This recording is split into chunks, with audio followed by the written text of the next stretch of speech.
भारत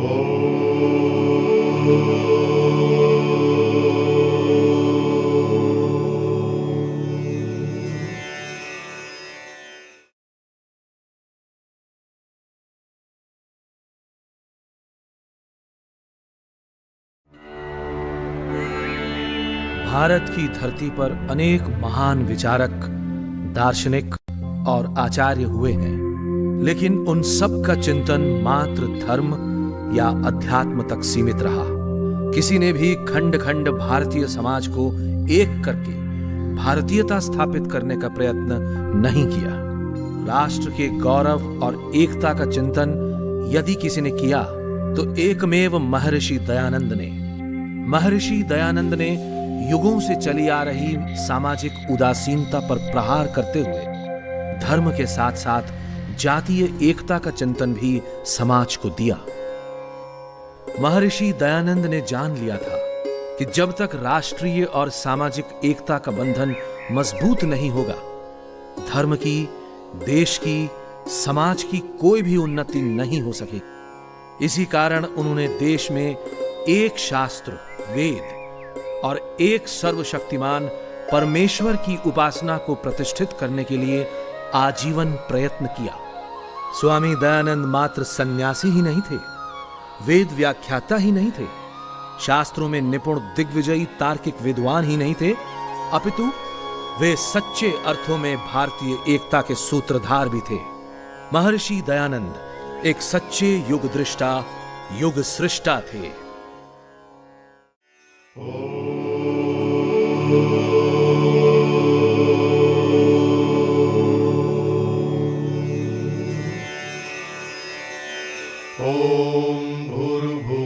स्वाहा तत्सवितुर्वरेण्यं भर्गो देवस्य धीमहि धियो यो नः प्रचोदयात्।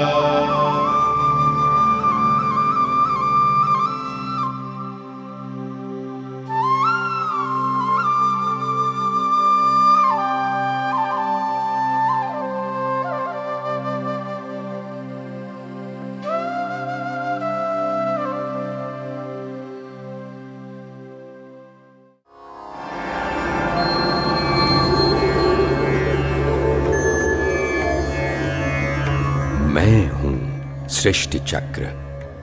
मेरे घूमने से ही समय की गति का भी आभास होता है।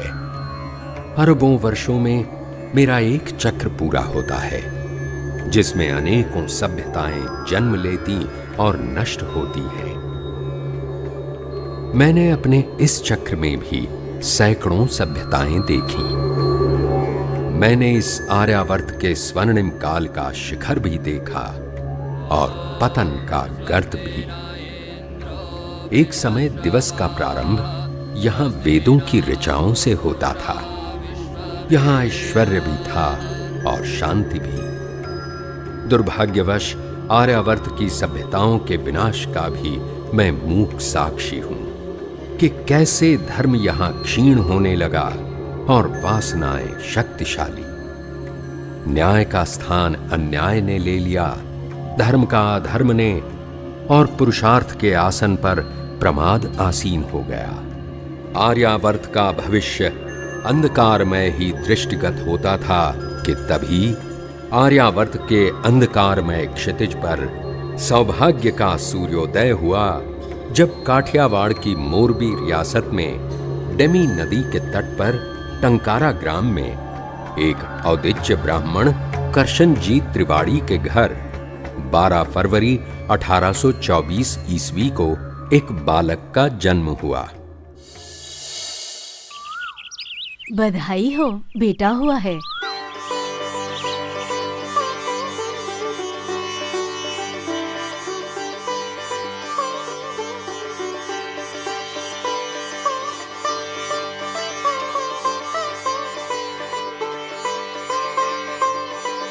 परमेश्वर ने देर से ही सही एक कुलदीपक दिया है।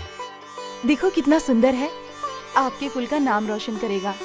बालक का नाम मूल शंकर रखा गया। 5वें वर्ष में पिता ने देवनागरी अक्षर पढ़ाना प्रारंभ किया। ओम ओमापोहिष्ठामयो भुवस्तान ऊर्जे दधातन महेरणाय चक्षसे। 8वें वर्ष में मूल शंकर का यज्ञोपवीत हुआ और उसके बाद यजुर्वेद का अध्ययन प्रारंभ हुआ।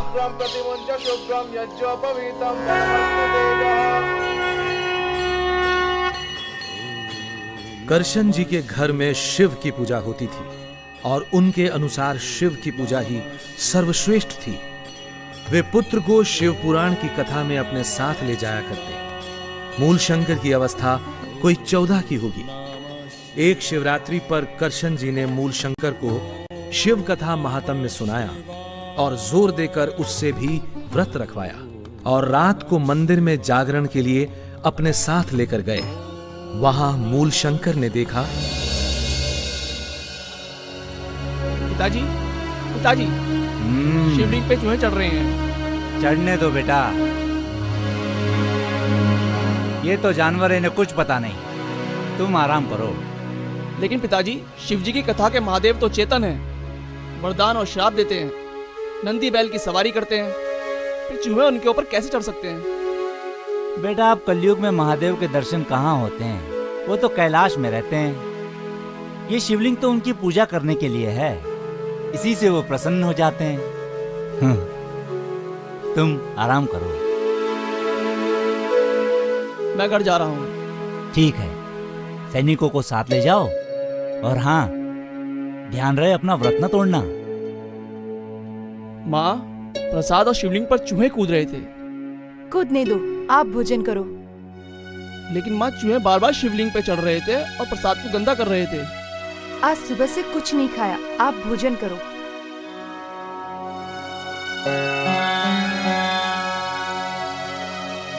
लेकिन माँ, शिवजी की कथा के महादेव तो चेतन हैं, वे अपने पर चूहों को क्यों चढ़ने देंगे?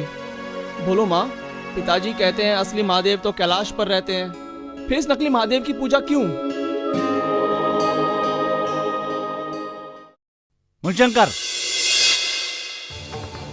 तुमने अपना व्रत क्यों तोड़ा? कुछ धर्म संस्कार सीखोगे कि नहीं? पिताजी, जब ये असली महादेव ही नहीं है तो मैं इनकी पूजा क्यों करूं? जब तक असली महादेव के दर्शन नहीं होते, मैं इस पत्थर के महादेव की पूजा नहीं करूंगा। सृष्टि का चक्र यूं ही घूमता रहा। उत्पत्ति, विकास, विनाश और पुनरोत्पत्ति, शोक, विषाद, विचार सब अपनी अपनी गति से आते और जाते रहे। सुख संपत्ति और धन धान्य से भरे करशन जी के घर पर भी एक दिन घोर दुख की कालिमा छा गई, जब उनकी 14 वर्षीय पुत्री की अचानक हैजे से मृत्यु हो गई। किशोर मूलशंकर सोच में पड़ गया कि कैसे कुछ ही घंटे पहले तक हंसती खेलती उसकी बहन मर गई। उसके हृदय को गहरा धक्का लगा। मूलशंकर के मन में वैराग्य की जड़ पड़ गई। 5 साल बाद मूलशंकर के एक बहुत ही धर्मात्मा चाचा की भी मृत्यु हो गई। वो विचार में डूब गया कि क्या सब इसी तरह मर जाएंगे और वो स्वयं भी। ऐसा कुछ करना चाहिए जिससे मृत्यु का दुख छूट सके। मूलशंकर के मन में वैराग्य की भावना और भी गहरी हो गई। समय बीतता गया।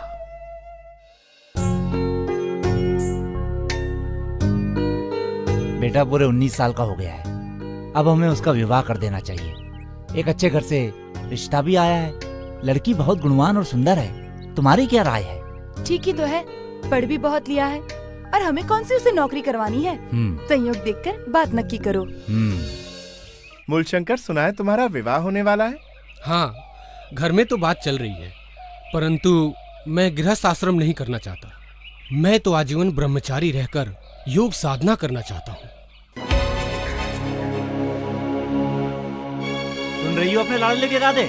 विवाह नहीं करना है, योगी बनकर मृत्यु पर विजय प्राप्त करना है, घर बार छोड़कर सन्यासी बनना है। हे भगवान! अब एक दिन का भी विलंब करना ठीक नहीं। मैंने कल ही कन्या के पिताजी को यहाँ बुला लिया है और आज से उसकी पढ़ाई लिखाई बिल्कुल बंद। इस पढ़ाई लिखाई के कारण ही तो उसके दिमाग में उल्टा सीधा घुसता है। पिताजी, मेरी काशी जाकर अध्ययन करने की इच्छा है। सुना है वहाँ बड़े बड़े विद्वान और योगाचार्य रहते हैं। कुछ नहीं, आपकी जितनी शिक्षा होनी थी उतनी हो चुकी। अब तक हमने आपकी हर बात मानी और उसका फल भी भुगता। अब और कुछ नहीं। और पढ़कर तुम्हें कोई नौकरी तो करनी है नहीं। बस अब आपका विवाह नक्की कर दिया है। अपनी गृहस्थी संभालो। और जब मूलशंकर ने जान लिया कि उसके माता पिता उसका विवाह किए बिना न मानेंगे, तो वो 21 वर्ष की आयु में संवत 1903 को गुपचुप घर से भाग निकला।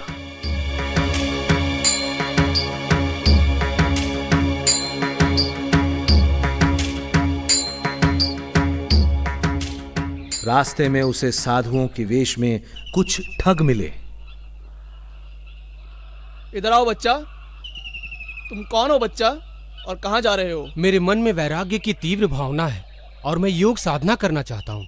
इन कीमती वस्त्रों में साधना नहीं हो सकती है। बच्चा अगर सच्चा बैरागी बनना चाहता है तो इन आभूषणों के मोह माया से दूर हो जा।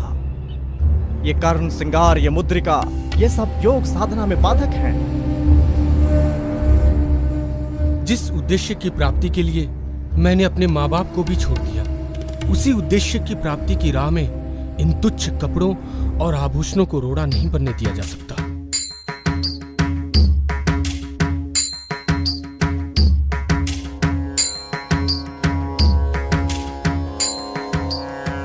मूलशंकर ने सुना था कि सायला में लाला भगत के स्थान पर अनेक योगी तथा संत आते रहते हैं, लेकिन उसे वहां वैसा कुछ नहीं मिला। लाला भगत के स्थान पर ही मूलशंकर को एक ब्रह्मचारी मिला और उसने उसे नैष्ठिक ब्रह्मचर्य की दीक्षा दी। मित्र मूलशंकर, आज से आप नैष्ठिक ब्रह्मचारी हुए और आपका नया परिचय होगा नैष्ठिक ब्रह्मचारी शुद्ध चैतन्य। उस समय कोटगांगड़ अहमदाबाद के पास एक छोटी रियासत थी। ये जीर्ण मंदिर उस समय की याद दिलाते हैं जब मूलशंकर सिद्धपुर जाते हुए यहां से गुजरा होगा। जब मूलशंकर कोटगांगड़ पहुंचा तो टंकारा के पास का ही एक वैरागी उसे मिला। अरे ये तो मूलशंकर लगता है।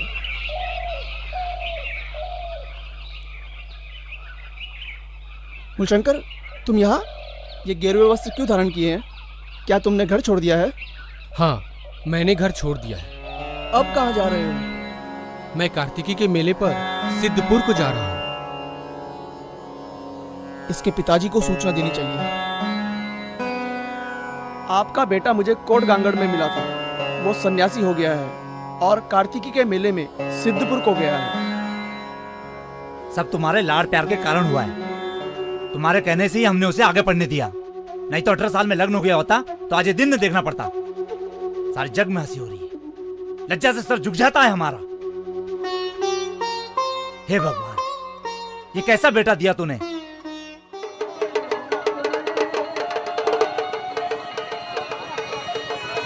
सिद्धपुर एक महत्वपूर्ण पौराणिक तीर्थ है जहां माता के श्राद्ध के लिए लोग आते हैं। उनकी मान्यता है कि यहां तर्पण किए बिना माता की आत्मा मुक्त नहीं होती। मूलशंकर नीलकंठेश्वर महादेव के मंदिर में प्रवचन में बैठा था कि तभी करशन जी सिपाहियों के साथ आ पहुंचे। तुम हमारे कुल को बदनाम करने वाले पैदा हुए हो। तुम अपनी माता की हत्या करना चाहते हो। तुम्हारी माँ ये सहन नहीं कर सकेगी। चलो घर चलो। पिताजी आप शांत हो जाए, क्रोधित ना हो पिताजी। मैं तो घर आने ही वाला था, अब आप आ गए हैं तो अब आपके साथ ही चलता हूँ। सैनिकों, एक पल के लिए भी इसे अकेला नहीं छोड़ना है।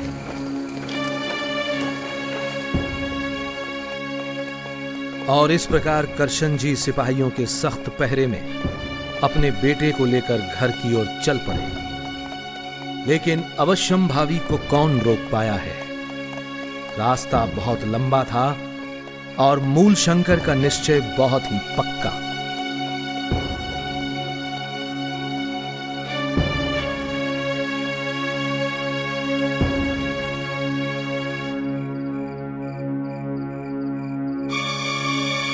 एक रात जब पहरेदार सो रहे थे तो मूलशंकर शौच के बहाने भाग निकला।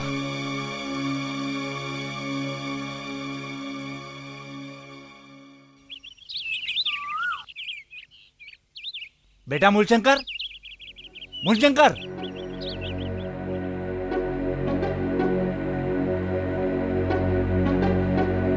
मूलशंकर! मूलशंकर कहाँ है? और कई कोस चलने के बाद एक वृक्ष के सहारे एक मंदिर की चोटी के पीछे छिपकर बैठ गया। और संध्या होने के बाद मूलशंकर फिर मंदिर से उतरकर अपने रास्ते पर चल पड़ा। बचते बचते चलते हुए मूलशंकर बरोड़ा के चेतन मठ पहुंचा। वहीं उसे पता चला कि आजकल चाणोद करनाली में बड़े बड़े विद्वान रहते हैं। युवक मूलशंकर योगियों की खोज में चाणोद करनाली पहुंचा और वहां पर अनेक योगियों और पंडितों से अनेक विषयों पर वार्तालाप किया। ब्रह्मचर्य आश्रम में रसोई हाथ से बनानी पड़ती थी और अध्ययन में विघ्न पड़ता था। इस विचार से मूलशंकर की संन्यास लेने की इच्छा हुई। इसी चाणोद करनाली नगर में मूलशंकर ने संन्यास की दीक्षा ली। एक दक्षिणी दंडी स्वामी पूर्णानंद सरस्वती जो श्रृंगेरी से द्वारका मठ को जाते हुए वहां रुके हुए थे, उन्होंने ही मूलशंकर को संन्यास की दीक्षा दी। संन्यस्तं मया ओम भुवः संन्यस्तं मया। आज से विश्व आपको स्वामी दयानंद सरस्वती के नाम से जानेगा। चाणोद करनाली में स्वामी जी ने व्यास आश्रम में रहने वाले योगी योगानंद के बारे में सुना और उनसे मिलने व्यास आश्रम चले गए और योगानंद से स्वामी जी ने योगाभ्यास सीखा। फिर शिनौर में कृष्ण शास्त्री से कुछ समय तक व्याकरण सीखा। उसके बाद उत्तराखंड में और भी ऊंची योग्यता वाले योगियों और साधकों की खोज में स्वामी जी हरिद्वार की ओर चल दिए। संवत 1911 के हरिद्वार के कुंभ में होते हुए स्वामी जी टिहरी पहुंचे। उन्होंने वहां मिलने वाले अनेक तंत्र ग्रंथ देखे। मद्य, मांस, मुद्रा आदि पंचमकारों से मुक्ति होना आदि लेख उनमें देखकर स्वामी जी को बहुत खेद हुआ। स्वामी जी सिद्ध योगियों की खोज में भटकते रहे और जिससे जो मिला योग का ज्ञान प्राप्त किया। स्वामी जी रुद्रप्रयाग, अगस्त मुनि, त्रियुगी नारायण, गौरी कुंड आदि स्थानों को होते हुए केदारनाथ पहुंचे। वहां से तुंगनाथ के पर्वत पर चढ़ गए। तुंगनाथ का मंदिर देखा। तुंगनाथ पर चढ़ना और उतरना दोनों बहुत ही कष्ट साध्य थे, लेकिन यह कष्ट उद्देश्य के सामने तुच्छ था। तुंगनाथ से उतरकर स्वामी जी ओखी मठ पहुंचे। सन्यासी, तुम हमारे शिष्य बन जाओ। मेरे बाद तुम ही यहाँ के महंत बनोगे और ये सारी संपत्ति तुम्हारी हो जाएगी। मैं जिस संपत्ति को ढूंढ रहा हूँ वो आपके पास किंचित भी नहीं है महंत जी। और भ्रमण करते करते स्वामी जी बद्री नारायण आ गए। वहां के विद्वान महंत रावल जी के साथ वेदों व दर्शन पर स्वामी जी का सकारात्मक वाद विवाद हुआ। सिद्ध पुरुषों की खोज करते करते स्वामी जी माना ग्राम होते हुए अलकनंदा नदी के स्रोत की ओर चल पड़े। पर्वत, मार्ग, टीले सब बहुत घनी बर्फ से ढके थे। एक स्थान पर मार्ग ढूंढने के लिए स्वामी जी ने नदी को पार करने का निश्चय कर लिया। ठंड बहुत अधिक थी। नदी में बर्फ के तेज और नुकीले टुकड़े पैरों में चाकू की तरह लग रहे थे। पैरों से खून बहने लगा। पैर सुन्न हो गए, जिसके कारण अपने बड़े बड़े घावों को भी स्वामी जी जान न सके। भूख और प्यास से जब रहा न गया तो स्वामी जी ने बर्फ का एक टुकड़ा खाकर भूख शांत करने का प्रयत्न किया, लेकिन फिर भी स्वामी जी अलकनंदा नदी के स्रोत वसुधारा तक पहुंचे। स्वामी जी को अब तक कोई ऐसा सिद्ध योगी नहीं मिला था जिसकी उन्हें तलाश थी।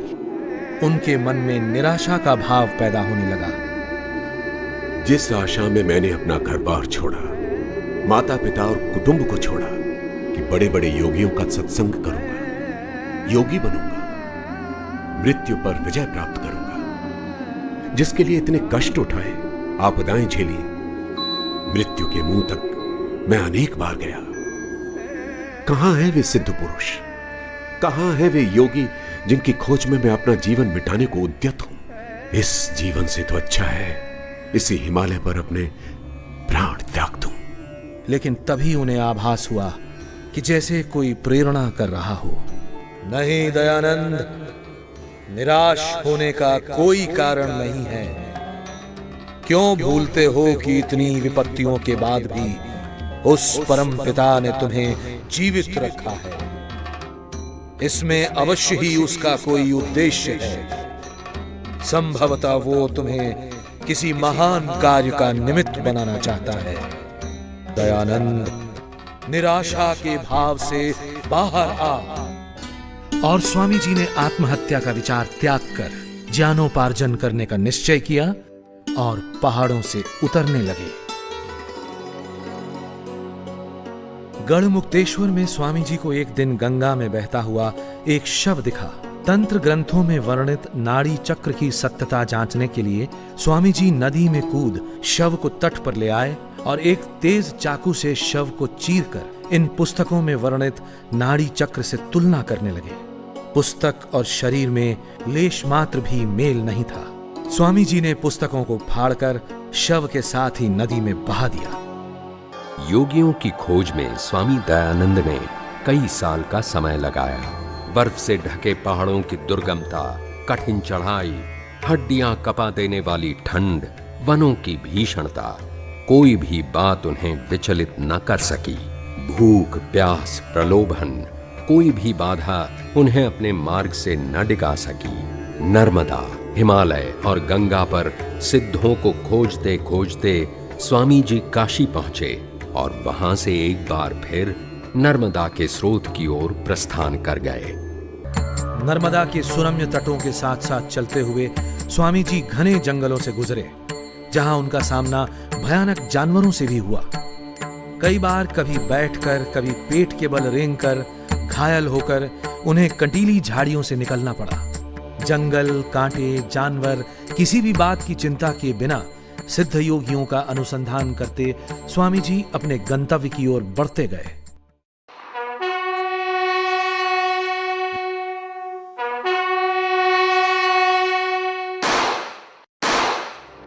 महर्षि दयानंद के जीवन वृत्त के 1857 से 1859 तक के 3 वर्षों का इतिहास में कोई एक मत ब्यौरा नहीं मिलता, लेकिन जो व्यक्ति कहता हो कि मतांतर के आग्रह से रहित, पक्षपात शून्य, पुत्र पर माता पिता के समान कृपा, न्याय और दया के साथ भी विदेशियों का राज्य पूर्ण सुखदायक नहीं हो सकता, वो व्यक्ति ऐसे कठिन समय में अवश्य ही कहीं स्वराज्य प्राप्ति के लिए संघर्ष कर रहा होगा। अंततः स्वामी जी सन 1860 में मथुरा पहुंचे। हरिद्वार में ही स्वामी पूर्णानंद जी ने उन्हें व्याकरण मार्तंड स्वामी विरजानंद जी के पास जाने की सलाह दी थी। गले में रुद्राक्ष की माला, शरीर पर भस्म, गेरुए वस्त्र और हाथ में लोटा लिए स्वामी जी एक दिन दंडी विरजानंद जी की पाठशाला में उपस्थित हुए।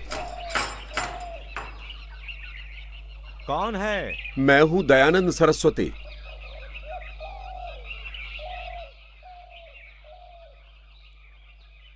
क्या चाहिए? महाराज, मैं एक सन्यासी हूं और श्री चरणों में विद्याभ्यास की कामना रखता हूं। हम किसी सन्यासी को शिष्य के रूप में ग्रहण नहीं करते। जिसके खाने और ठहरने का प्रबंध ना हो, वो विद्याभ्यास में मन नहीं लगा सकता।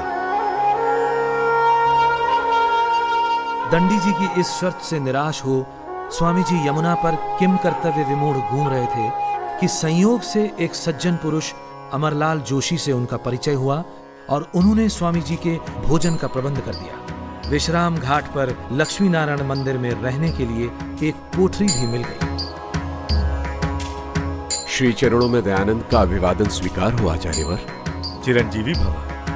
मेरे भोजन और आवास की व्यवस्था हो गई है। चिरंजीव, यदि कोई मनुष्य प्रणीत अनार्ष ग्रंथ तुम्हारे पास हो तो तुम उसे यमुना में बहा आओ, क्योंकि जब तक इन अनार्ष ग्रंथों का प्रभाव तुम्हारे मस्तिष्क पर रहेगा, तब तक आर्ष ग्रंथों का प्रकाश तुम्हारे चित्त में प्रवेश न कर सकेगा। जैसी आज्ञा गुरुदेव। दयानंद, आज मैं जिस आग को चिंगारी के रूप में तुम्हारे मस्तिष्क में स्थापित कर रहा हूं, कल वही चिंगारी एक विराट अग्निपुंज बनकर भारत भूमि के भ्रांत मतों और अंधविश्वास को जलाकर राख कर देगी। और दंडी जी के चरणों में अनेक आर्ष ग्रंथों का सघन अभ्यास प्रारंभ हुआ।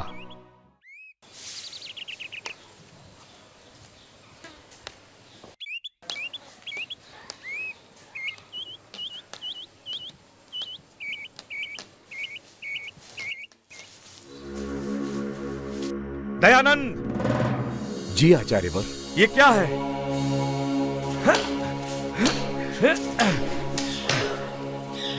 क्षमा करें आचार्यवर। दंडी जी, दयानंद एक सन्यासी है। आपको एक सन्यासी की पिटाई करना उचित नहीं है।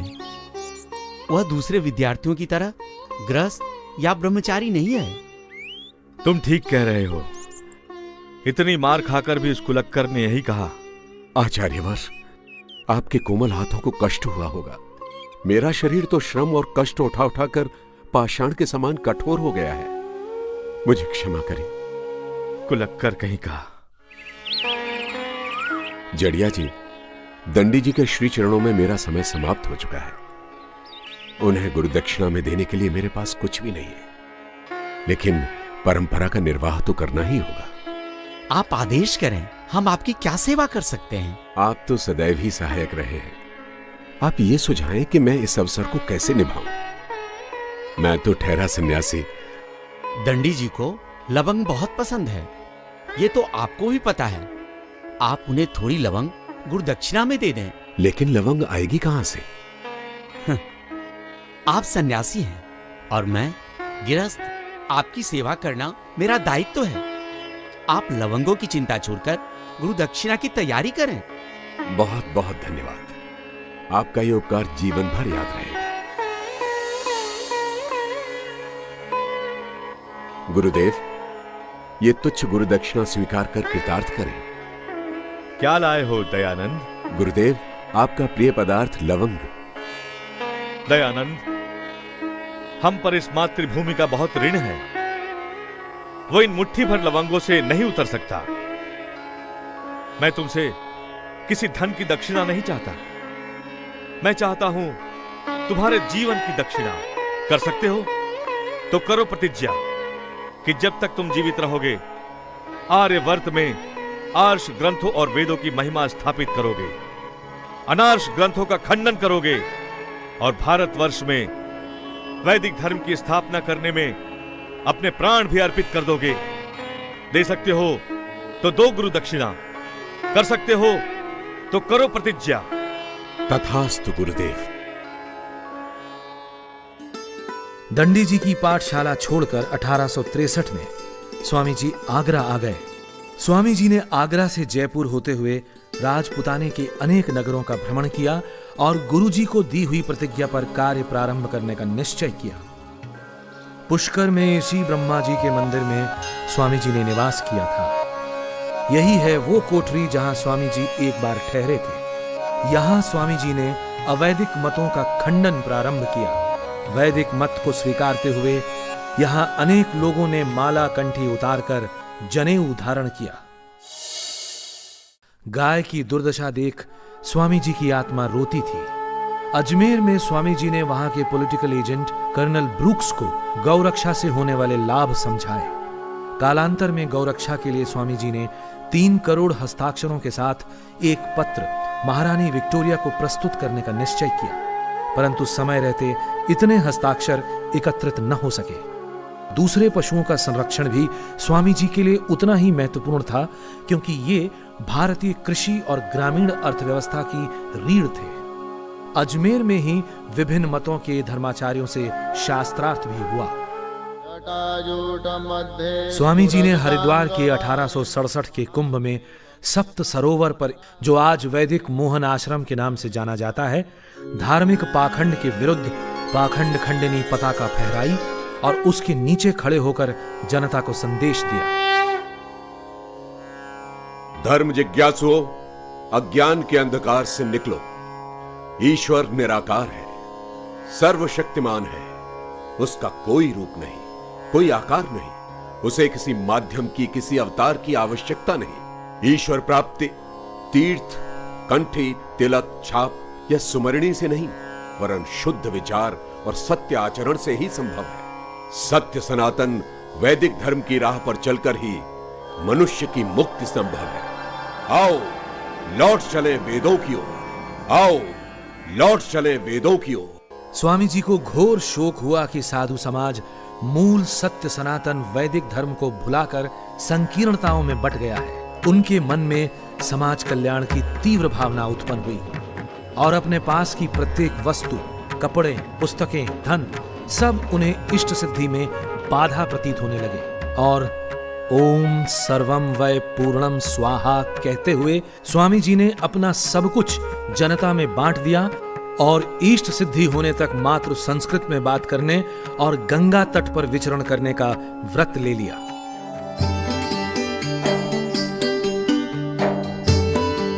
गंगा किनारे अनेक छोटे बड़े नगरों का भ्रमण करते हुए स्वामी जी कर्णवास पहुंचे। हम राव कर्ण सिंह चक्रांकित संप्रदाय के गुरु रंगाचार्य के शिष्य हैं। हम कहाँ बैठे? जहां आपकी इच्छा हो। हम तो यहीं बैठेंगे तुम्हारे पास। बैठो।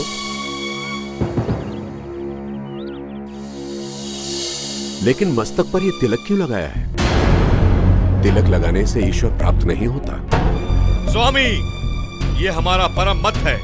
यदि तुमने इसका खंडन किया तो हम बहुत बुरी तरह पेश आएंगे। सत्य कहते हुए सिर भी कटता है तो चिंता नहीं। और यदि तुम लड़ाई करना चाहते हो तो जाकर राजपूताना के राजाओं से करो। और यदि शास्त्रार्थ करना है तो वृंदावन से अपने गुरु को बुलवा लो और प्रतिज्ञा लिखवा लो कि यदि वो हार जाए तो अपना मत छोड़ दे, अन्यथा मैं अपना मत छोड़ दूंगा। स्वामी, हम चाहें तो इस तलवार को तुम्हारे पेट में घुसेड़ दें, लेकिन हमारा सन्यासी धर्म हमें इसकी आज्ञा नहीं देता। महर्षि दयानंद ने नगर नगर ग्राम ग्राम घूमकर शास्त्रार्थों के द्वारा अपने प्रतिद्वंदियों को परास्त किया। दयानंद के अमोघ अस्त्र शास्त्रार्थ के सामने बड़े बड़े धर्म योद्धा धराशायी हो गए। मुरादाबाद में राजा जय कृष्णदास की कोठी के ये भग्नावशेष प्रत्यक्षदर्शी हैं उस ऐतिहासिक शास्त्रार्थ के जो यहाँ पादरी डब्ल्यू पार्कर और स्वामी जी के बीच हुआ था। ये शास्त्रार्थ 15 दिनों तक चला था। इसमें अनेक विषयों पर वाद विवाद हुआ था। इस शास्त्रार्थ की विशेषता ये थी कि इसे स्वयं वहां के कलेक्टर ने आयोजित किया था। वहां उपस्थित अंग्रेज ये देखकर दंग रह गए थे कि एक सन्यासी राजनीति शास्त्र पर भी धारा प्रवाह बोल सकता है।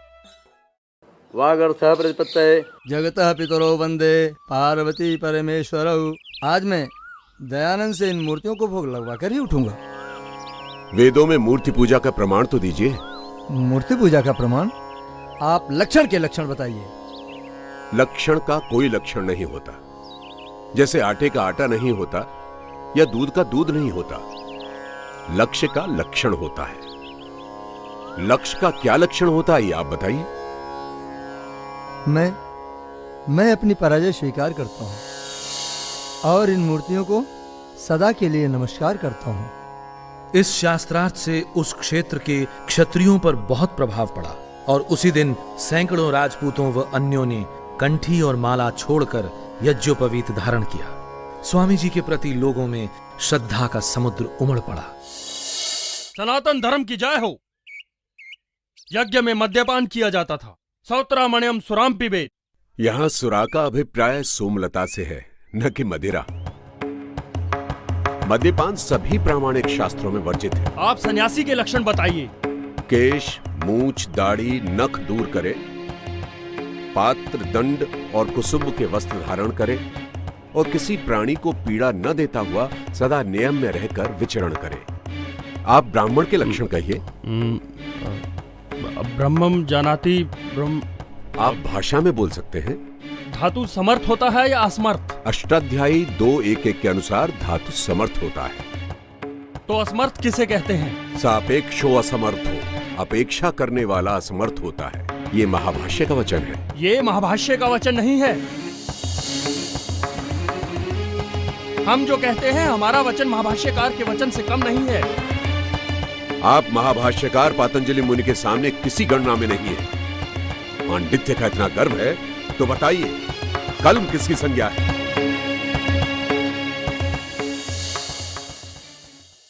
क्या आप महाभारत में विश्वास करते हैं? हाँ। एक भील ने द्रोणाचार्य की मूर्ति बनाकर उसकी पूजा की और शस्त्रों का अभ्यास किया और उसमें विशेष निपुणता प्राप्त की। इससे मूर्ति पूजा सिद्ध होती है। इससे मूर्ति पूजा सिद्ध नहीं होती है।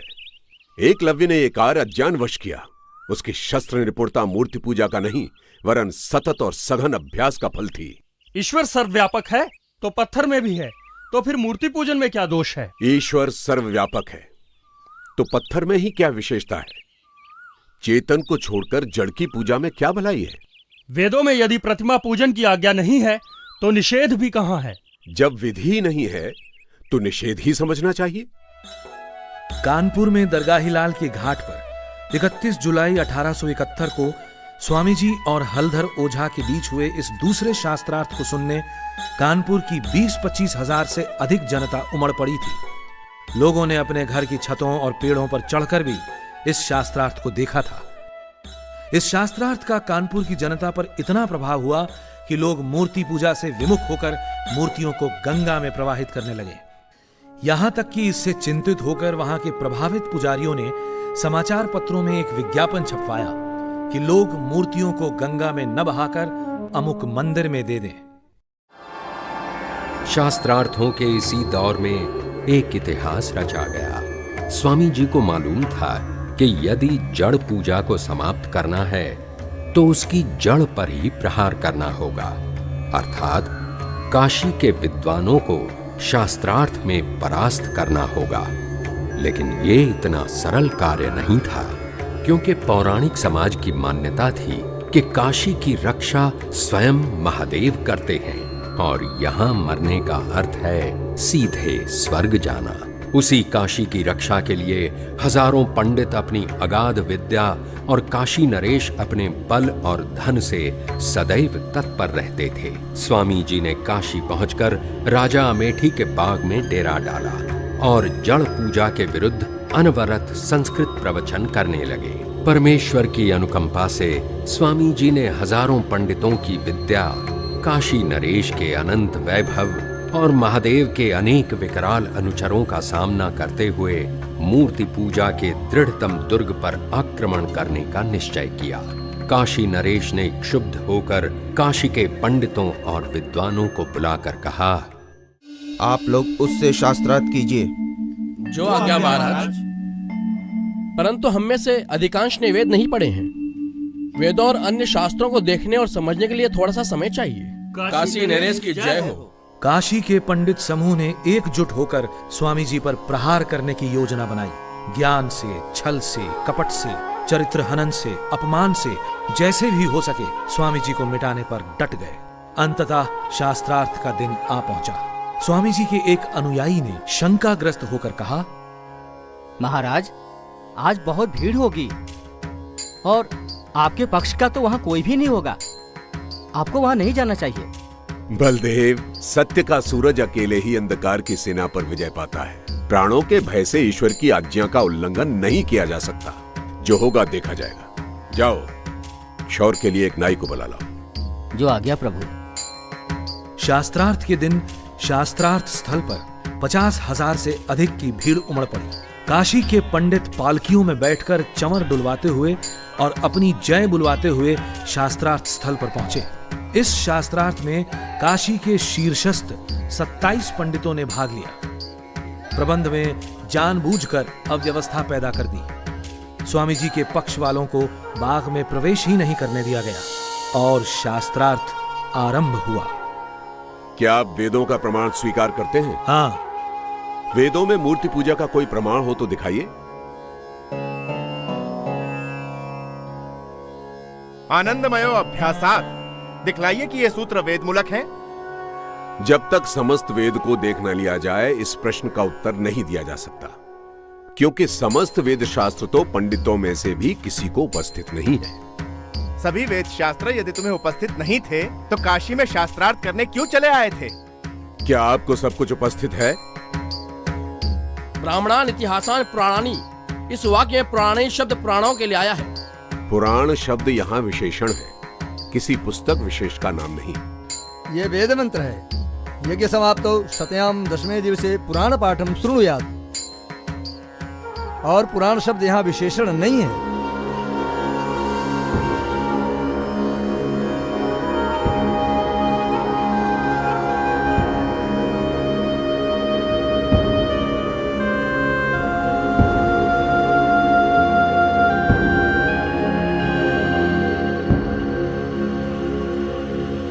स्वामी जी उस तुड़े मुड़े पुर्जे के अपठनीय लेख को पढ़ने का प्रयत्न कर ही रहे थे कि ओ दयानंद हार गए, दयानंद हार गए। सब कुछ पूर्व निर्धारित योजना के अनुसार किया गया। पंडितों के गुंडों ने स्वामी जी को शारीरिक हानि पहुंचाने का भी पूरा प्रयत्न किया, लेकिन रघुनाथ प्रसाद कोतवाल की तत्परता से उन्हें कोई हानि नहीं पहुंची। उस दिन कौन जीता कौन हारा ये तो ईश्वर जानता है, लेकिन स्वामी जी को आशा थी कि इतने विद्वानों की उपस्थिति में शास्त्रार्थ न्यायपूर्वक होगा। अनेक दिनों तक चलने वाला शास्त्रार्थ कुछ ही घंटों में समाप्त कर दिया गया और वेदों में मूर्ति पूजा न होने की सच्चाई स्थापित होने से रह गई। घोर शोक की बात है कि आर्यावर्त के लोग अपने ही जैसे दूसरे मनुष्यों को अछूत कहकर उनसे घृणा करते हैं। जो लोग कुत्तों को छू सकते हैं, बिल्लियों से खेल सकते हैं, भैंसों, ऊंटों तथा और भी गंदे जंतुओं को छू ही नहीं खा भी लेते हैं, वही लोग दूसरों को अछूत समझें, उन्हें शिक्षा तक का अधिकार नहीं। ये कैसा न्याय है, कैसा धर्म है? स्वामी जी ने धर्म के ठेकेदारों को ललकारा और कहा, जैसे परमात्मा ने आकाश, जल, पृथ्वी, अग्नि, वायु, सूर्य, चंद्र और अन्नादि पदार्थ सबके लिए बनाए हैं, वैसे ही वेद भी सब मनुष्यों के लिए प्रकाशित किए हैं। वैसे ही शिक्षा पर भी सबका अधिकार है। सभी मनुष्य समान हैं।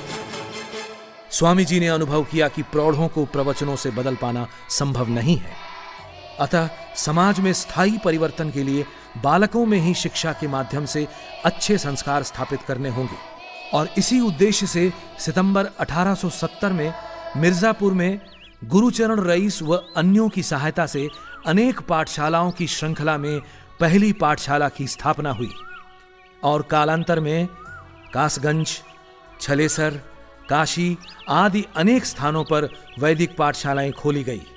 स्वामी जी सोचते थे कि इन पाठशालाओं से निकले छात्र आर्यवर्त में वैदिक मत का प्रचार करेंगे, परंतु ऐसा न हो सका।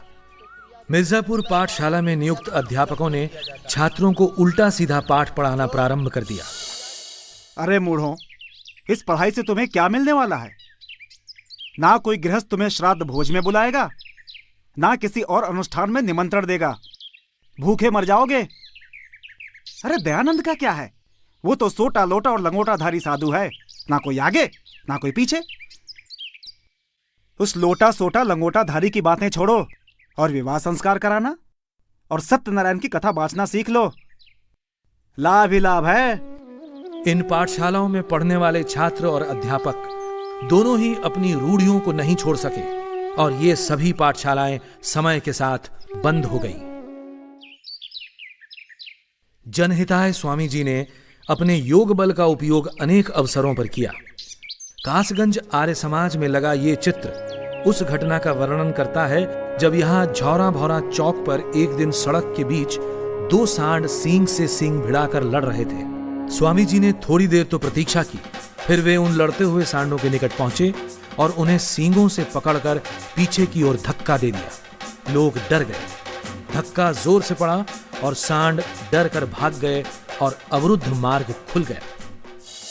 अनूप शहर में स्वामी जी को एक व्यक्ति ने पान में रखकर विष दे दिया। स्वामी जी के बहुत ही प्यारे भक्त तहसीलदार सैयद मोहम्मद ने उस आदमी को गिरफ्तार करवा लिया। नमस्ते हुजूर। स्वामी जी, आपका कातिल आपके सामने है। ये वही शख्स है जिसने पान में जहर देकर आपको मारने की कोशिश की। तहसीलदार साहब, मैं संसार में किसी को कैद कराने नहीं, बल्कि संसार को अज्ञान और असत्य की कैद से छुड़ाने आया हूं। इसे छोड़ दो। यदि ये अपनी दुष्टता नहीं छोड़ता तो फिर हम भी अपनी सज्जनता क्यों छोड़ दें? आपने अपने कातिल को भी माफ कर दिया। आप कोई फरिश्ता हैं। महाराज, मुझे क्षमा कर दीजिए महाराज। भागलपुर में गंगा पर एक मेला लगता था। वहां स्वामी जी ने देखा कि लोग पंडों को अपनी कन्याएं दान दे रहे हैं। अपने देश में फैली धर्मांधता और अंधविश्वास को साक्षात देखकर स्वामी जी को बहुत संताप हुआ। एक कन्या और एक गाय भैंस में कोई अंतर ही नहीं। अंधविश्वास का ऐसा तांडव। अरे भाई, तुम लोग ये क्या कर रहे हो जो अपना खाना इस गाय को खिला रहे हो? आज स्वामी जी ने भोजन करने से इनकार कर दिया। आज हमारी भी इच्छा नहीं है खाना खाने की। ऐसी भी क्या बात हो गई भाई? आज स्वामी जी ने गंगा तट पर लोगों को अपनी बेटियां पंडों को दान करते देखा है, इसीलिए आज उनसे खाना भी नहीं खाया गया। कितने अच्छे हैं वो, दूसरों के दुख को देखकर दुखी हो जाते हैं। वो चाहते हैं दुनिया से सब बुराइयां दूर हो जाएं। सबको उनका साथ देना चाहिए। हाँ, हम सबको उनका साथ देना चाहिए। कलकत्ता में स्वामी जी कई महीने रहे। यहाँ रहते हुए उन्होंने अनेक शास्त्रार्थ और प्रवचन दिए। कलकत्ता में स्वामी जी का ब्रह्मो समाज के नेताओं से काफी संपर्क रहा। कलकत्ता में ही स्वामी जी ने पूरे वस्त्र पहनना और आर्य भाषा हिंदी में बोलना प्रारंभ किया। 14 वर्ष पहले भी दयानंद मथुरा आया था। तब उसे कोई नहीं जानता था। उसने सुन रखा था कि मथुरा में दंडी विरजानंद की पाठशाला में ज्ञान का झरना बहता है। ज्ञान के उसी झरने से ज्ञान की कुछ बूंदें प्राप्त करने दयानंद दंडी विरजानंद की शरण में पहुंचा था और अध्ययन के बाद वैदिक धर्म के पुनरुत्थान में अपना शेष जीवन लगा देने की प्रतिज्ञा के साथ उसने मथुरा छोड़ा था। आज वही दयानंद फिर मथुरा आया है। आज वो शिष्य नहीं, गुरु है। उसके लाखों शिष्य हैं। आज उसका नाम सुनकर बड़े बड़े धर्म दुर्ग हिलने लगते हैं। उनके रक्षकों को हृदयाघात होने लगता है। उस समय भी मथुरा वृंदावन भारत में पौराणिक धर्म के दृढ़तम दुर्ग समझे जाते थे और इस दुर्ग के द्वारपाल थे रंगाचार्य। स्वामी जी के मथुरा वृंदावन पधारने का उद्देश्य था रंगाचार्य से शास्त्रार्थ करना। रंगाचार्य कहते थे कि तिलक, छाप, कंठी और मूर्ति पूजा सब वेद सिद्ध है। स्वामी जी ने उन्हें शास्त्रार्थ के लिए निमंत्रण भेजा, लेकिन रंगाचार्य शास्त्रार्थ के लिए आगे नहीं आए। स्वामी जी का तो कमाल है, उनकी हाजिर जवाबी का तो कोई जवाब ही नहीं। हाँ, एक बार अनूप शहर में एक नाई स्वामी जी के लिए बड़े प्यार से अपने घर से रोटी बनाकर लाया और स्वामी जी ने भी उसे उतनी इज्जत देकर स्वीकार किया। एक आदमी बोला, स्वामी जी ये रोटी मत खाइए, ये नाई की रोटी है। स्वामी जी उलट पलट के उस रोटी को देखने लगे। क्या बात है? और बोले, भाई ये नाई की रोटी कहाँ है? ये तो गेहूं की रोटी है। 1874 में जब स्वामी जी काशी में थे तो स्वामी जी के एक श्रद्धालु राजा जय कृष्णदास ने उनसे आग्रह किया कि महाराज, समस्त जनता तक आपके उपदेश पहुंचे, इस उद्देश्य से आपको अपने विचार पुस्तक के रूप में छपवाना चाहिए, क्योंकि न तो आप स्वयं सर्वत्र जा सकते हैं और न सभी लोग आपके प्रवचनों को स्वयं सुन सकते हैं। और उनके सुझाव पर 12 जून 1875 को स्वामी जी ने सत्यार्थ प्रकाश लिखवाना प्रारंभ किया। स्वामी जी बोलते जाते थे और श्री चंद्रशेखर लिखते जाते थे। सत्यार्थ प्रकाश नामक ग्रंथ 4 महीने से भी कम समय में तैयार किया था। इसमें सैकड़ों ग्रंथों से उद्धरण दिए गए हैं। इस ग्रंथ में मुख्यतः इन विषयों पर ऋषि ने अपने विचार लिखे।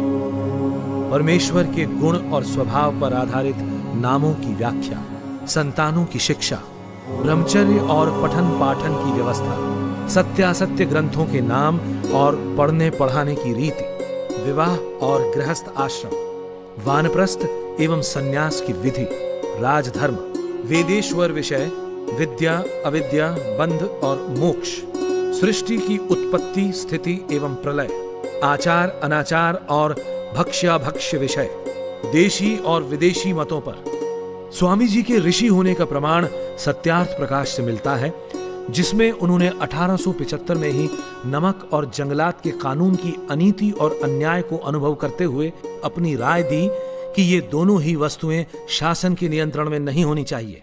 सत्यार्थ प्रकाश ने अनेक क्रांतिकारियों को देश पर मर मिट जाने की प्रेरणा दी। राम प्रसाद बिस्मिल, शहीद भगत सिंह, चंद्रशेखर आजाद, स्वामी श्रद्धानंद, लाला लाजपत राय, वीर सावरकर, श्याम जी कृष्ण वर्मा और भाई परमानंद जैसे वीरों की एक लंबी सूची है। गुरु को दी हुई प्रतिज्ञा का निर्वाह करते करते स्वामी जी दिसंबर 1874 को मुंबई आ गए।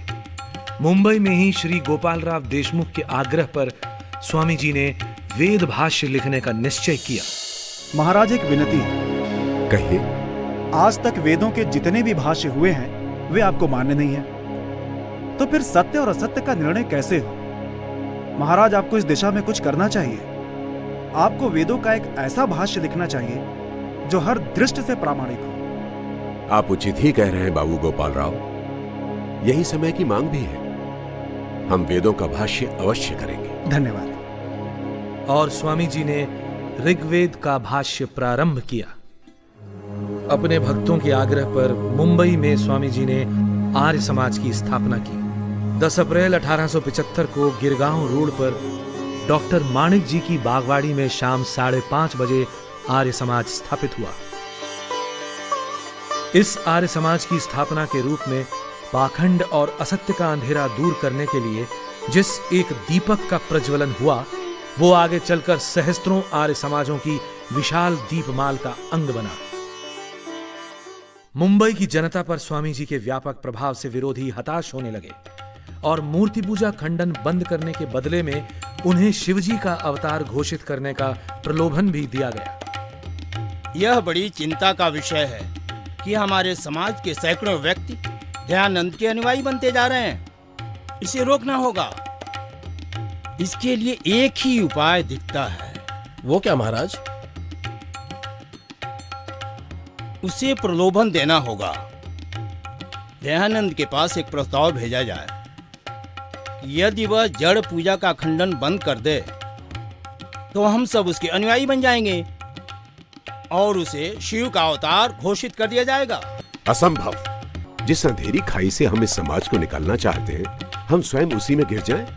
संभव नहीं। सिद्धांतों के साथ समझौता संभव नहीं। न्यायमूर्ति महादेव गोविंद रानाडे और महादेव मोरेश्वर कुंटे के आग्रह पर धर्मचक्र को आगे बढ़ाते हुए स्वामी जी पूना पहुंचे। भिड़े के बाड़े और कैंप में ईस्ट स्ट्रीट में मराठी स्कूल में स्वामी जी के कुल 54 व्याख्यान हुए, जिनमें से 15 व्याख्यान लिखे गए और बाद में उपदेश मंजरी के नाम से प्रकाशित हुए। पूना का एक पौराणिक वर्ग नहीं मानता था कि वर्ण जन्म पर नहीं बल्कि कर्म पर आधारित है और वेदों पर सबका अधिकार है। पूना में स्वामी जी के भक्तों ने उनके सम्मान में एक शोभा यात्रा निकाली जो इस मकान बैरिस्टर महस्के के घर से प्रारंभ हुई थी। महस्के साहब, स्वामी जी के शोभा यात्रा के सारे प्रबंध कर लिए गए? हाँ साहब, कल की शोभा यात्रा के सारे प्रबंध हो चुके हैं। हाथी, घोड़े, बैंड बाजे सब प्रबंध हो चुके हैं। उनकी सुरक्षा का भी हमें पूरा ध्यान रखना होगा और कुछ सेवक हर समय स्वामी जी के आसपास रहेंगे और स्वामी जी को बिल्कुल आभास नहीं होना चाहिए। आप स्वामी जी से हाथी पर बैठने का आग्रह कीजिए।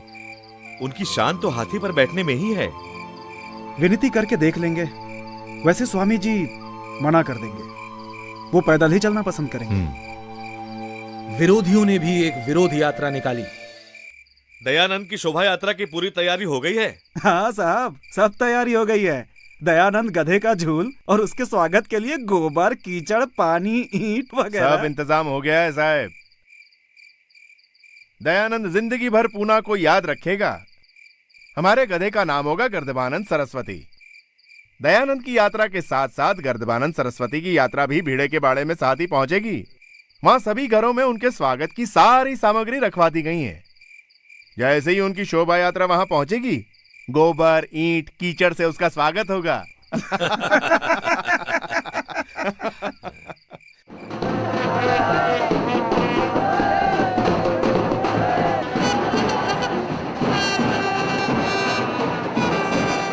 दोनों शोभा यात्राएं सायं 7:30 बजे भीड़े के बाड़े पहुंची, जहां स्वामी जी का व्याख्यान होना था। स्वामी जी की शोभा यात्रा पर ईंट और पत्थरों की बारिश हुई।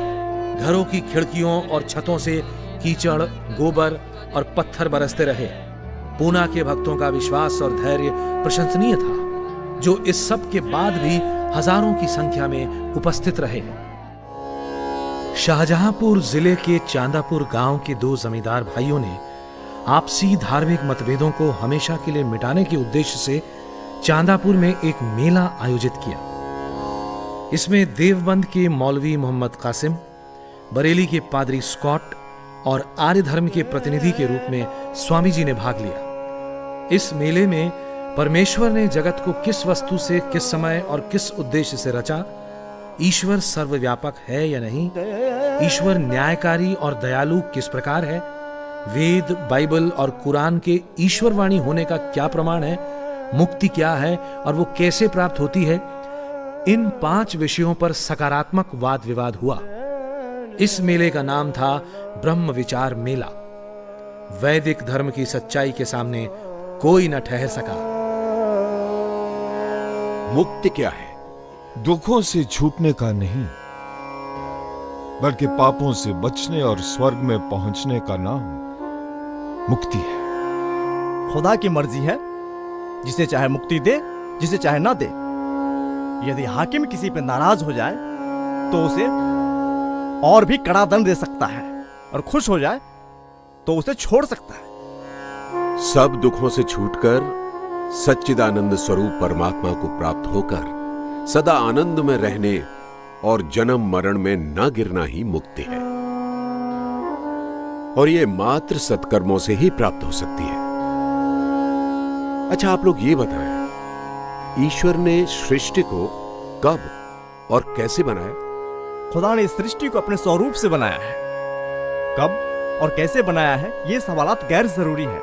हमें रोटी खाने से मतलब है, न कि कब पकी, कैसे पकी, कहां पकी। इससे ईश्वर ने सृष्टि को नास्ति से बनाया। उसके बनाने के वर्षों का हमें ज्ञान नहीं। इस संसार के सुख के लिए ये सृष्टि रची गई है। ईश्वर ने सृष्टि को कब बनाया, इसका उत्तर केवल वैदिक धर्म ही दे सकता है। वैदिक धर्मानुसार सृष्टि को बने हुए प्रायः 2 अरब वर्ष हुए हैं। ज्योतिष शास्त्र में ये संख्या लिखी है और भूगर्भ शास्त्र भी इसकी पुष्टि करता है। ओ भाइयों, ओ दयानंद की लोकप्रियता इतनी बढ़ती गई ना, तो हम लोग बेरोजगार हो जाएंगे और भूखों मरने की नौबत आ जाएगी हमारी। जब से दयानंद लाहौर आया है, मेरी गद्दी जजमानों से खाली हो गई है। 1 हफ्ते से जन्मपत्री कुंडली तक बनवाने नहीं आया कोई। इसका क्या उपाय करें? लाहौर के जितने बड़े रईस हैं ना, वो हम में से किसी न किसी के जजमान हैं। उनसे कह दो दयानंद नास्तिक है, अंग्रेजों का एजेंट है, कोई भी उसे घर में, अपने बाग में शरण ना दे। और सबसे पहले जहाँ वो रह रहा है ना, उसे वहाँ से निकलवा के सड़क पे खड़ा कर दो। बस यही एक उपाय बचा है उसका, और दूसरा कोई नहीं। और फिर देखते हैं कितने रह गए वेदां दा प्रचार करता है। वड्डा आया वेदां वाला। स्वामी जी जिस बाग में ठहरे हुए थे, वहां से उन्हें निकलवा दिया गया। आश्चर्यजनक रूप से लाहौर के एक मुस्लिम डॉक्टर खान बहादुर रहीम खान ने प्रसन्नतापूर्वक अपनी कोठी स्वामी जी को ठहरने के लिए दे दी। 24 जून 1877 को डॉक्टर रहीम खां की कोठी पर ही लाहौर आर्य समाज की स्थापना हुई। यहीं पर स्वामी जी ने मुंबई में रचे गए आर्य समाज के नियमों में संशोधन किया और 10 नियम रखे गए जो आज भी प्रचलित हैं। लाहौर से स्वामी जी ने पूरे पंजाब की यात्रा की। अब तक लगभग पूरे पंजाब के सभी बड़े नगरों में आर्य समाज स्थापित हो चुके थे और प्रजा में तेजी से वेद मत का संचार हो रहा था। जालंधर में स्वामी जी के एक व्याख्यान में वैश्यागमन संबंधी स्वामी जी की कुछ कड़वी परंतु सत्य बातों को सुनकर सरदार विक्रम सिंह रुष्ट हो गए। जब वे अपनी घोड़ा बग्घी पर सवार होकर जाने लगे, सुना है ब्रह्मचर्य में बहुत बल होता है। आप भी तो ब्रह्मचारी हैं, मगर हमें आप में ऐसा कुछ भी नहीं दिखाई देता।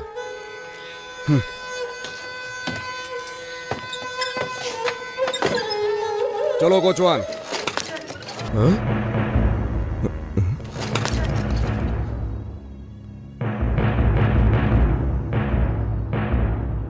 मुझसे गलती हो गई महाराज, मुझे क्षमा कर दें। रुड़की अंग्रेजी राज्य का छोटा सा सुंदर नगर। रुड़की में ही स्वामी जी को कर्नल ओलकॉट का पत्र मिला और थियोसॉफिकल सोसाइटी के साथ संपर्क का प्रारंभ हुआ। इसी थॉमसन कॉलेज के पुस्तकालय से पंडित त्रिलोकीनाथ ने मैक्स मूलर द्वारा अनुवादित वेद पुस्तकें मंगाकर यह सिद्ध करने का असफल प्रयत्न किया था कि मूर्ति पूजा वेद विहित है। रुड़की में स्वामी जी ने डार्विन के सिद्धांत जैसे विषयों पर व्याख्यान दिए, जिससे वहां का शिक्षित समाज बड़ा प्रभावित हुआ। स्वामी जी ने अपने हाथों से 20 अगस्त 1878 को रुड़की आर्य समाज की नींव रखी।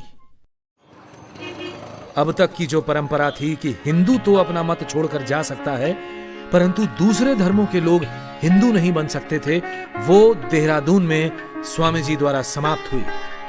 वैदिक धर्म के द्वार सबके लिए खुल गए। यहां एक मुस्लिम बंधु मोहम्मद उमर ने स्वेच्छा से वैदिक धर्म में प्रवेश किया और आगे चलकर अलकधारी के नाम से विख्यात हुआ। माना जाता है कि यह पत्र उसी ऐतिहासिक घटना से संबंध रखता है। स्वामी जी 14 अगस्त 1879 को बरेली पधारे। बरेली में स्वामी जी ने अनेक व्याख्यान दिए, जिनमें कलेक्टर, पादरी व अन्य विशिष्ट व्यक्ति शामिल होते थे। बरेली में ही एक बिगड़ैल नास्तिक युवक मुंशीराम महर्षि से मिला। महाराज, आपने मेरे प्रश्नों का उत्तर देकर मुझे निरुत्तर तो कर दिया, लेकिन ईश्वर के अस्तित्व में मेरा विश्वास अब भी पैदा नहीं कर सके। मैंने कब प्रतिज्ञा की थी कि मैं तुम्हारा विश्वास ईश्वर पर करा दूंगा? प्रश्नों का उत्तर देना युक्त की बात थी। रही बात ईश्वर पर विश्वास की, सो ईश्वर पर विश्वास तुम्हें तभी होगा जब ईश्वर तुम्हें स्वयं विश्वासी बनाएंगे। ईश्वर पर विश्वास तुम्हें तभी होगा जब ईश्वर तुम्हें स्वयं विश्वासी बनाएंगे। ईश्वर पर विश्वास तुम्हें तभी होगा जब ईश्वर तुम्हें स्वयं विश्वासी बनाएंगे। यही मुंशीराम आगे चलकर स्वामी श्रद्धानंद बने। इस स्थान पर कभी बरेली का टाउन हॉल हुआ करता था, जहां 25, 26 व 27 अगस्त 1879 को पादरी स्कॉट के साथ स्वामी जी का बहुचर्चित शास्त्रार्थ हुआ। जीव के शुभाशुभ कर्म प्रवाह से अनादि है। उनका यथार्थ फल देना ईश्वराधीन है। स्थूल और कारण शरीर के बिना जीव सुख दुख का भोग नहीं कर सकता, इसलिए उसका बार बार देह धारण करना आवश्यक है। क्या वे आत्माएं कभी जन्म के चक्र से पार होंगी? क्या पुनर्जन्म केवल दंड भोगने के लिए ही है? क्या ईश्वर मनुष्यों के पापों को क्षमा करता है? परमेश्वर और हमारा राजा प्रजा और पिता पुत्र का संबंध है। वो पापों के लिए अवश्य दंड देता है, परंतु पापों को क्षमा भी करता है। संसार में भी पिता पुत्र को दंड भी देता है और क्षमा भी करता है। दंड देना और क्षमा करना दो परस्पर विरोधी बातें हैं। इससे परमेश्वर न्यायकारी नहीं रहता, क्योंकि न्याय का अर्थ है कि जो जितना और जैसा कर्म करे उतना और वैसा ही फल देना। पापी को क्षमा करने से पाप बढ़ता है, पापी का पाप करने का साहस बढ़ता है। न्याय करना परमेश्वर का स्वाभाविक गुण है, वो इसके विपरीत कार्य नहीं कर सकता। ये बताएं कि परमेश्वर कौन कौन से पाप क्षमा करता है और कौन कौन से नहीं करता। ये तो हम नहीं कह सकते कि कहां तक वो दंड देता है और कहां तक क्षमा करता है। क्षमा से पाप की निवृत्ति कहना ठीक नहीं, और फिर पिता भी पुत्र के सभी पापों को क्षमा नहीं करता। वेदों में कहीं भी पाप का क्षमा होना नहीं लिखा है। अंग्रेजी बोलने वाले वेदों के अर्थ का निर्णय नहीं कर सकते। अदिति का अर्थ पृथ्वी, आकाश, माता, पिता, अंतरिक्ष आदि भी है। ये बरेली का बेगम बाग इलाका है। यहाँ पर स्वामी जी लक्ष्मीचंद खजांची की कोठी में ठहरे थे। स्वामी जी के प्रवचनों में कुछ कड़वी बातों से वहां के कमिश्नर रुष्ट हो गए और उन्होंने खजांची को बुलवा भेजा। हुजूर ने याद फरमाया, लक्ष्मीचंद खजांची, ये दयानंद स्वामी तुम्हारा ही कोठी पर ठहरा है? जी हुजूर। अपने स्वामी से कहो ज्यादा सख्ती से काम ना ले। हम ईसाई लोग तो सभ्य है, वाद विवाद से नहीं घबराता, लेकिन अनपढ़ हिंदू और मुसलमान बिगाड़ उठा तो उसका प्रवचन बंद हो जाएगा। जो हुक्म सरकार। लेकिन खजांची साहब की हिम्मत नहीं हुई कि स्वामी जी को यह संदेश स्वयं दे दे। महाराज जी, कल खजांची साहब को कमिश्नर साहब ने अपने बंगले पर बुलवाया था। ये आपसे कुछ कहना चाहते हैं। तो भाई इसमें सहमने की क्या बात है? कमिश्नर ने यही कहा होगा ना कि अपने पंडित से कहो ज्यादा सख्ती ना किया करे। आप चिंता ना करें।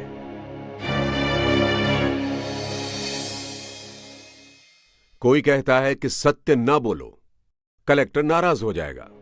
सत्य ना कहो, नहीं तो कमिश्नर गुस्सा करेगा।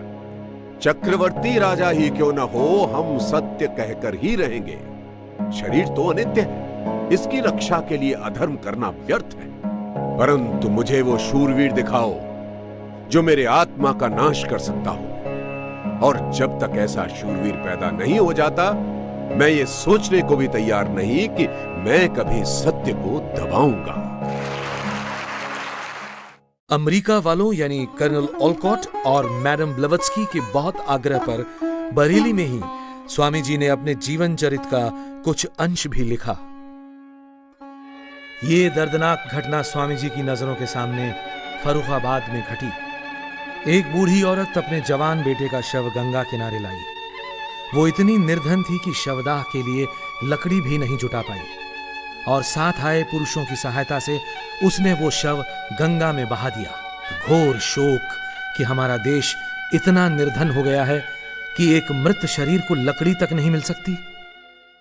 अंधविश्वासों के तले पिस रही जनता को जगाने के लिए स्वामी जी ने अपनी लेखनी को और तेज करने का निश्चय किया, लेकिन उनके ग्रंथ कोई आसानी से नहीं छापता था। सो स्वामी जी ने एक प्रिंटिंग प्रेस स्थापित करने का निश्चय किया, और माघ शुक्ल 2 संवत 1936 को काशी में लक्ष्मी कुंड पर मेरठ और फर्रुखाबाद की आर्य समाजों तथा राजा जय कृष्णदास की सहायता से एक प्रिंटिंग प्रेस की स्थापना हुई, जिसका नाम आर्य प्रकाश यंत्रालय रखा गया। आज वही प्रिंटिंग प्रेस अजमेर में वैदिक यंत्रालय के नाम से स्थित है। यह मशीन स्वामी जी ने स्वयं अपने हाथों से खरीदी थी। स्वामी जी का मानना था कि यदि पूरी आर्य जाति का विकास करना है तो स्त्रियों को शिक्षित करना होगा। बाल विवाह, बाल विधवा, बेमेल विवाह, बहुविवाह आदि सब कुप्रथाओं को रोकने के लिए स्त्रियों में शिक्षा का प्रसार आवश्यक है। इसी उद्देश्य से स्वामी जी ने रमाबाई को मेरठ बुलाया। लेकिन रमाबाई, हम चाहते हैं कि आप आजीवन ब्रह्मचारिणी रहकर देश की महिलाओं में शिक्षा का प्रसार करने का व्रत लें। शिक्षा विहीन नारी के कारण आज राष्ट्र की अधोगति हो रही है। महाराज, मैं आपकी आज्ञा का पालन करने में असमर्थ हूँ, क्योंकि मैं पहले से ही विवाहित हूँ। स्वामी जी की प्रेरणा से ही मेरठ और देश के अन्य भागों में बालिकाओं के लिए अनेकों पाठशालाएं प्रारंभ हुई, और स्त्री शिक्षा के क्षेत्र में ग्राम ग्राम और नगर नगर में एक नई चेतना का संचार हुआ। फूल सिंह, तू अपनी धियाने स्कूल भेज के मेम साहब पढ़ावन चला है के? सारे गांव के मुंह पे कालिक पोतेगा तू, हैं? दिखे के पास सुल्ले कान खोल के आज जो तने अपनी लोंडिया को स्कूल से ना काटिया ना, तो जात बिरादरी का नहीं, सारे गांव भर में का हुक्का पानी बंद हो जाएगा तेरा। समझ गया कि नहीं? पंचों की बात सर मत थे जी। स्वामी दयानंद का कहना है कि पढ़ाई लिखाई सबके लिए जरूरी है। हमारी बेटियां भी हमारा अंश हैं। बेटों को पढ़ा लिखा के कलेक्टर बनाओ, जज बनाओ, प्लाट बनाओ, और बेटियां नु जाहिल रखो। बात कुछ समझ में आई नहीं जी? बेटियां नहीं पढ़ेंगी लिखेंगी तो बहू भी थारे घर में जाहिल आवेगी। स्वामी दयानंद की बातों में दम है। पंचो, गांव छोड़ना मंजूर है, पर बेटियों को जाहिल रखना मंजूर नहीं। स्वामी जी के शिष्यों ने स्त्री शिक्षा के लिए अनथक कार्य किया, और देश भर में अनेक महत्वपूर्ण स्त्री शिक्षा को समर्पित संस्थाएं स्थापित की। डीएवी शिक्षा आंदोलन भी स्वामी जी की प्रेरणा का ही स्वरूप है। देश में जात पात को बहुत अधिक महत्ता दी जा रही थी, और हर व्यक्ति अपने जाति सूचक उपनाम से स्वयं को बड़ा और दूसरों को छोटा सिद्ध करना चाहता था। देश की प्रथम जनगणना के समय स्वामी जी आगरा में थे, और वहीं से स्वामी जी ने सभी आर्य समाजों को निर्देश भिजवाया प्रधान जी, कृपया आप अपने सभी सदस्यों से आग्रह करें कि आने वाली जनगणना में अपने नाम के साथ जाति सूचक उपनाम न लगाकर आर्य लिखाएं और अपना धर्म वैदिक धर्म लिखाएं, क्योंकि हिंदू शब्द विदेशियों की देन है और फारसी में हिंदू शब्द के अर्थ चोर, डाकू इत्यादि हैं। आप सभी को आशीर्वाद। दयानंद सरस्वती। स्वामी जी की बात बिल्कुल ठीक है।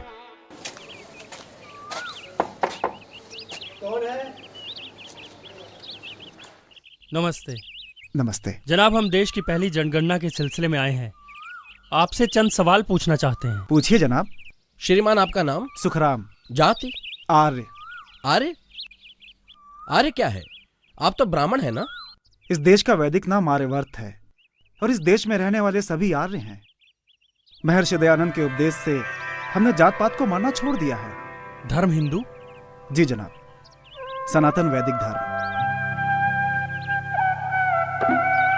नमस्ते। नमस्ते। स्वामी जी चाहते थे कि भारतीय भी दूर दराज के स्थानों में जाकर वाणिज्य करके समृद्ध बने। यदि अंग्रेज 7 समंदर पार करके यहां आकर व्यापार कर सकते हैं तो आप क्यों नहीं।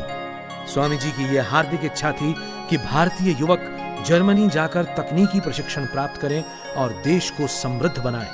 स्वामी जी ने जर्मनी के एक प्रोफेसर वाइस के साथ इस विषय में लंबा पत्राचार भी किया था।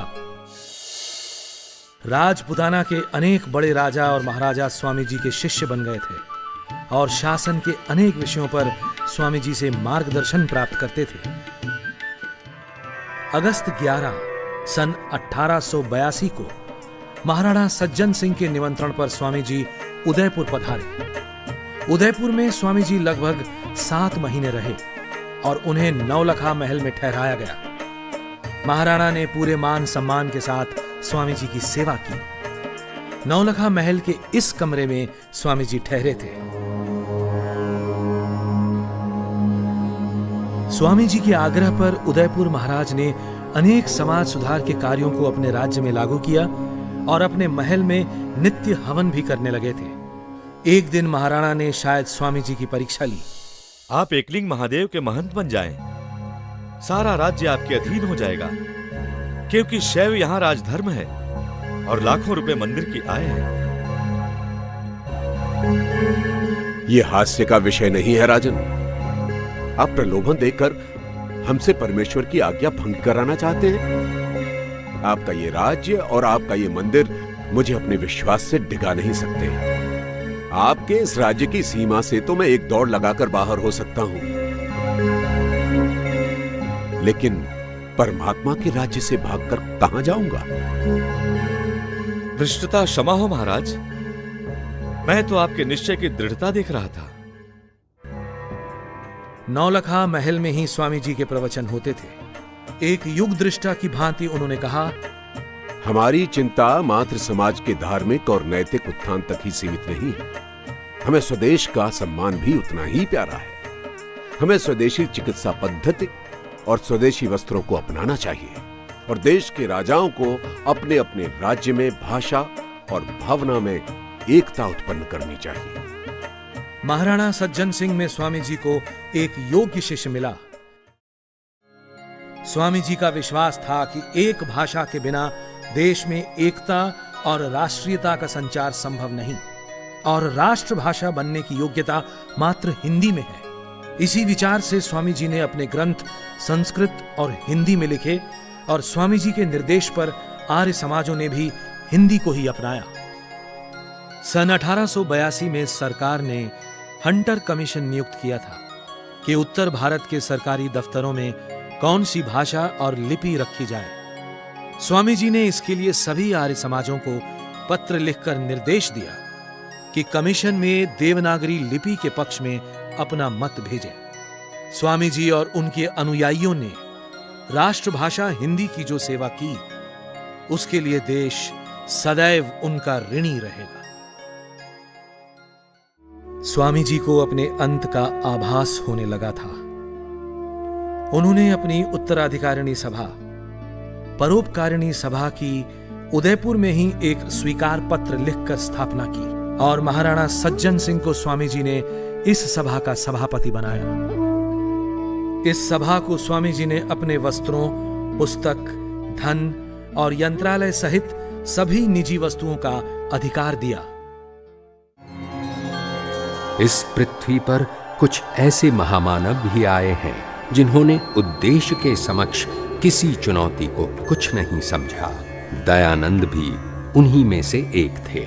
महाराजा जोधपुर के निमंत्रण पर दयानंद ने उदयपुर से जोधपुर के लिए प्रस्थान किया। रास्ते में शाहपुरा और अजमेर में ठहरे। दोनों ही स्थानों पर उनसे जोधपुर न जाने का आग्रह किया गया। निर्भीक दयानंद के जीवन में अनेक बार ऐसे अवसर आए जब उनका हित चाहने वालों ने उन्हें ऐसी सम्मतियां दी, लेकिन न तब और न अब ही दयानंद पर उनका कोई प्रभाव हुआ। सत्य के उपदेशक को किसका डर? महाराज, ये मेरी धृष्टता ही होगी कि श्री महाराज को कुछ करने या ना करने की सम्मति दूं। बस इतनी प्रार्थना है कि आप जहां जा रहे हैं वहां जाकर वेश्यावृत्ति का अधिक खंडन ना करें। हे नृपश्रेष्ठ, बड़े बड़े कटीले पेड़ों को नाई के नहुरने से नहीं काटा जा सकता। इसके लिए तो भारी और तेज कुल्हाड़ों की ही आवश्यकता होती है। कहां नहूरने की और कहां कुल्हाड़े की आवश्यकता होती है, मैं अच्छी तरह जानता हूं। आयुष्मान भव। महाराज, आप जोधपुर न जाइए। वहां की मरुभूमि न केवल प्राकृतिक दृष्टि से मरु है, अपितु धार्मिक दृष्टि से भी उसर है। महाराज, वो मूलासुर का देश है, वहां ना जाना ही उचित होगा। हाँ महाराज। हाँ महाराज, हमने उन्हें वचन दिया है, हमें वहां जाना ही होगा। वो लोग हमारी उंगलियों को यदि बत्ती बनाकर दिए में रखकर जला भी दे तो भी कोई चिंता नहीं। मैं वहां जाकर अवश्य ही सत्य का उपदेश करूंगा।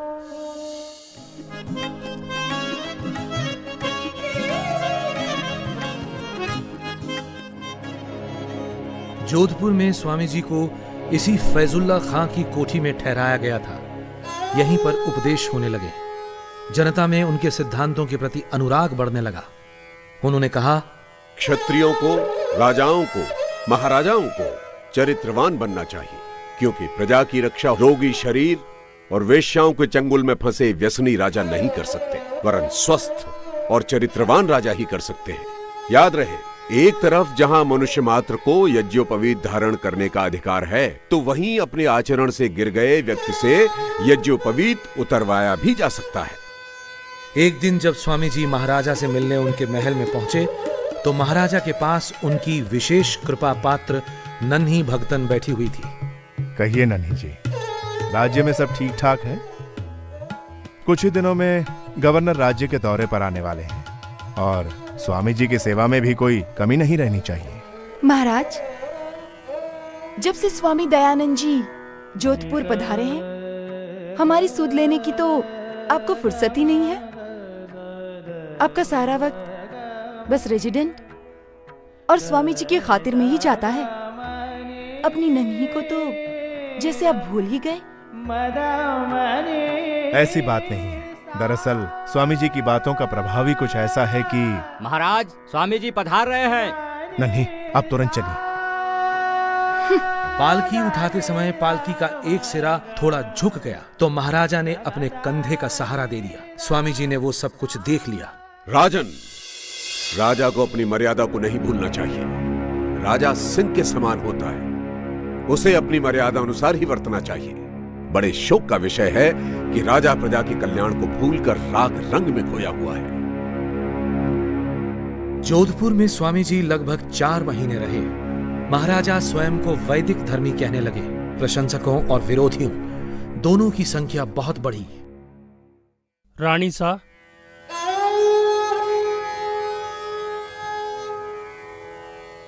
आज रात को उस स्वामी के दूध में ये पुड़िया मिलाकर देना है तुझे।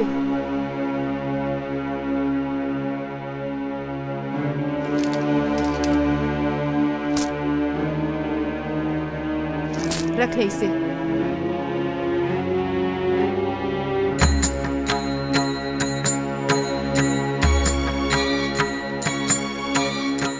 स्वामी जी को राजपुताने के राजाओं महाराजाओं से बहुत आशा थी। गुरु को दी हुई प्रतिज्ञा उन्हें पूरी होती दिखने लगी, लेकिन परमेश्वर को कुछ और ही स्वीकार था। 29 सितंबर की रात को नित्य की भांति उनके रसोइये ने उन्हें दूध पिलाया, लेकिन देर रात उदरशूल के कारण स्वामी जी की नींद टूट गई। उन्हें संदेह हुआ कि उन्हें कोई विषाक्त पदार्थ खिलाया गया है।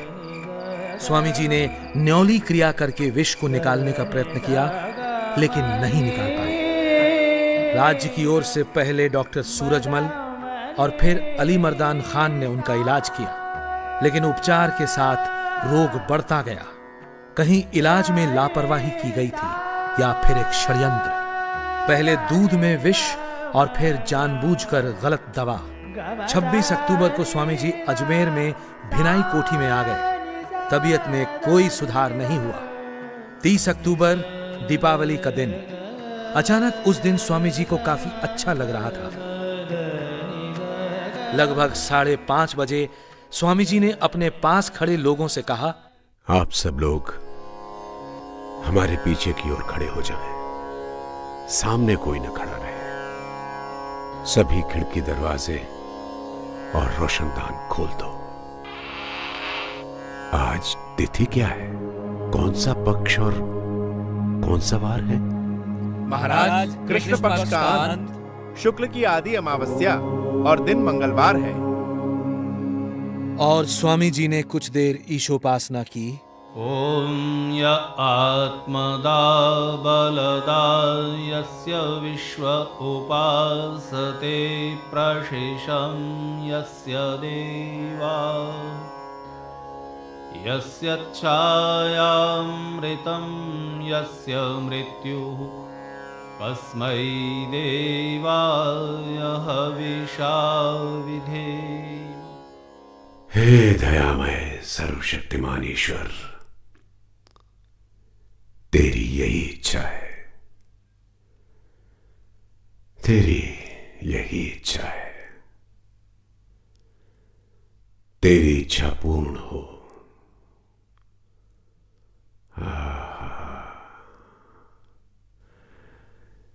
तेने अच्छी लीला की। कुछ देर मौन रहने के पश्चात सांस रोककर प्राण बाहर निकाल दिए।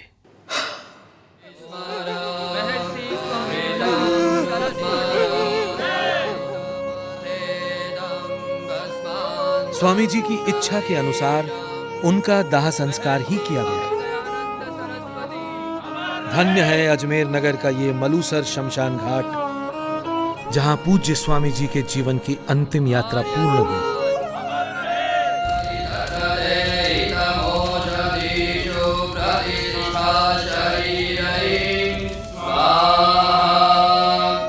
मेरे शव की भस्म खेतों में डाल देना, काम आएगी। हम मंदिरों, मठों और उनमें रखी मूर्तियों के विनाश के समर्थक नहीं हैं। हम तो लोगों के मस्तिष्क में बनी अंधविश्वास की मूर्तियां तोड़ना चाहते हैं, न कि मंदिरों और मठों में रखी हुई मूर्तियां। सारी मानव जाति एक है।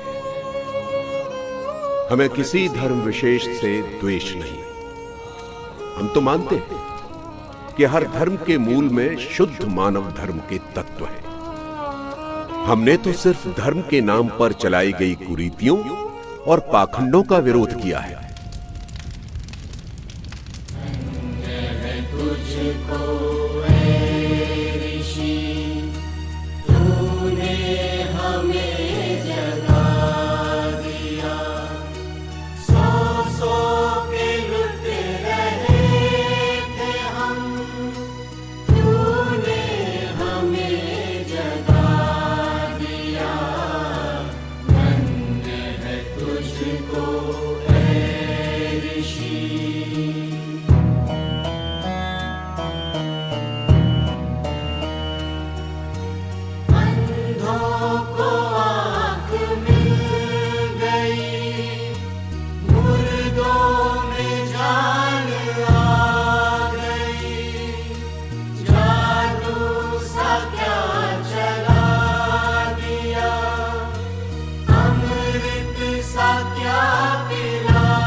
तुझको ऐ ऋषि।